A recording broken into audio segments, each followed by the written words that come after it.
ప్రజలా కుడి వచ్చిన దేవుడి బిడ్డలందరికీ ధన్యవాదాలు.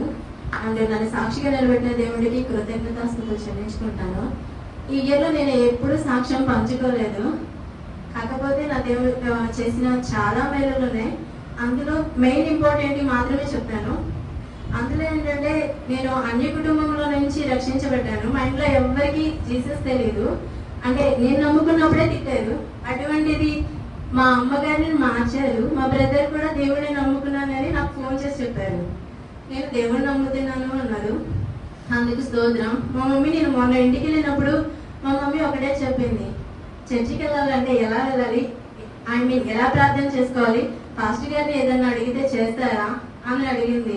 నువ్వు ఏ కష్టం ఉన్నా సరే వాళ్ళకి చెప్పుకోవచ్చు, వాళ్ళు చేస్తారని చెప్పాను.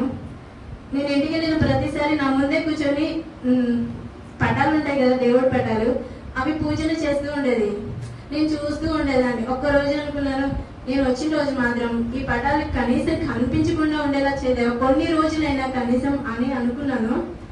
అది సాధ్యమో అయితే నేను మనసులో మాత్రమే అనుకున్నాను. కానీ మన ఇంటికి వెళ్ళినప్పుడు మా ఇంట్లో ఒక్క పటం కూడా కనిపించలేదు. మా మమ్మీ ఎక్కడ దాచిపెట్టిందో తెలియదు.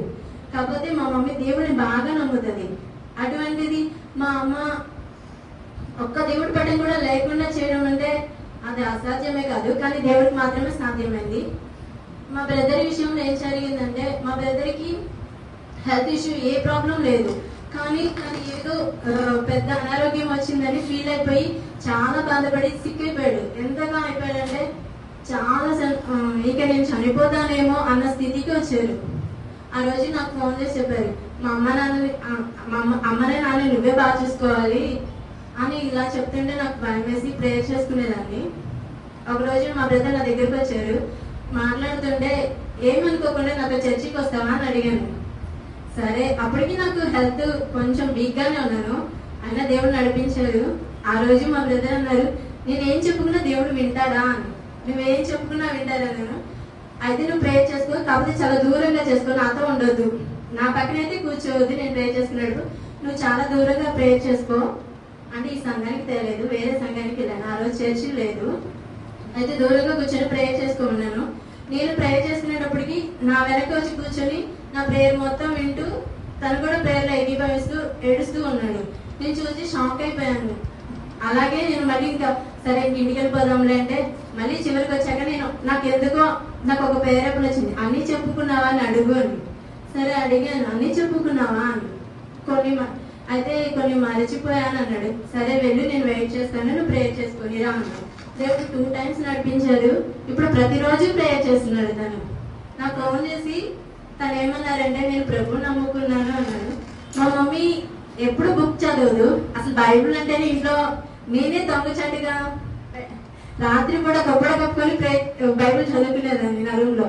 అటువంటిది నేను మా మమ్మీ ఒకరోజు నాకు పాస్టర్ గారు ఇచ్చిన బైబుల్ ఆ ఇంట్లో మర్చిపోయాను. దేవుడి పటాలు ఉండాలి ప్లేస్ లో బైబుల్ ఉంది. చాలా సంతోషం వేసింది. ఆ బైబుల్ తీసి చదువుతుందంట మా అమ్మ. చదువుతుండగానే దేవుడు ఏ వాక్యం అయితే అడిగారో, ద్రాక్షారసము రొట్టె అంటారు కదా, అదే ఆ రోజు మా మమ్మీ అడిగింది ఫోన్ చేసి, ఇదేంటి ప్రభు రక్తము ద్రాక్షారసం ఎలా తింటారు కదంటే మా మమ్మీకి ఇలా ఎక్స్ప్లెయిన్ చేస్తూ ఉన్నాను. మా మమ్మీ అని అంటే కొత్త నిబంధన బుక్ ఉండదు కదా, చిన్న బుక్, అది నేను 2 days లో చదువుతానండి. సరే అమ్మ చదివి చూపించు అని మా అమ్మతో సవాల్ చేశాను. మా అమ్మ చదువుతుంది. దేవుని కృపను బట్టి మా ఇంట్లో వాళ్ళందరూ తెలుసుకున్నారు. ఒక్క మా నాన్నగారు మాత్రమే అది కూడా కార్యం చేస్తారు. కానీ నేను ఎప్పుడు మా ఇంటి వాళ్ళకి ఎప్పుడు ప్రార్థన చేయను. క్షమించండి ఇలా చెప్పడం తప్పే.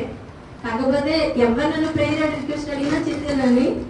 మా ఇంట్లో ఎప్పుడు బాధ కలిగినా ప్రభు అప్పుడు ప్రేరేపించి నువ్వు ప్రేయర్ చేయి అని చెప్పేవాళ్ళు. ఆ రోజు నేను తెలియకుండానే ఎక్కువగా కన్నీటితో ప్రార్థన చేసేదాన్ని. మా ఇంట్లో చాలా జరిగాయి. ఆఖరికి నా హెల్త్ విషయంలో కూడా చాలా సిక్కిపోయినా కూడా నా దేవుడు నడిపించాడు. మన ఫాస్టింగ్ ఫ్రైడే రోజు రాకూడదని థర్స్డే రోజు నాకు ఫీవర్ వచ్చింది. థర్స్డే రోజు ఫీవర్ తోనే ఉన్నాను. దేవా నేనైతే 2 months నుంచి ఆన్లైన్ ప్రేయర్కి వెళ్ళలేదు, ఈ రోజైతే వెళ్ళాల్సిందే, నువ్వేం చేస్తావో నాకు తెలియదు అని. నాకు ఫీవర్ వచ్చినట్టు సంగతి కానీ ఎవరికి తెలియదు. నేను ఎలా ఉన్నానంటే మార్నింగ్ వచ్చాను, ఈవినింగ్ వేరే చర్చికి వెళ్ళాను, అలా ఆల్సో నైట్ ఆన్లైన్ ప్రేయర్ కూడా వచ్చాను. కానీ ఎటువంటి ఇబ్బంది రాకుండా దేవుడు నన్ను నడిపించాడు. అందుని బట్టి దేవుడికి కృతజ్ఞతలు. ఈ సాక్ష్యం చిన్న సాక్ష్యం దేవుడు దీవించలేక.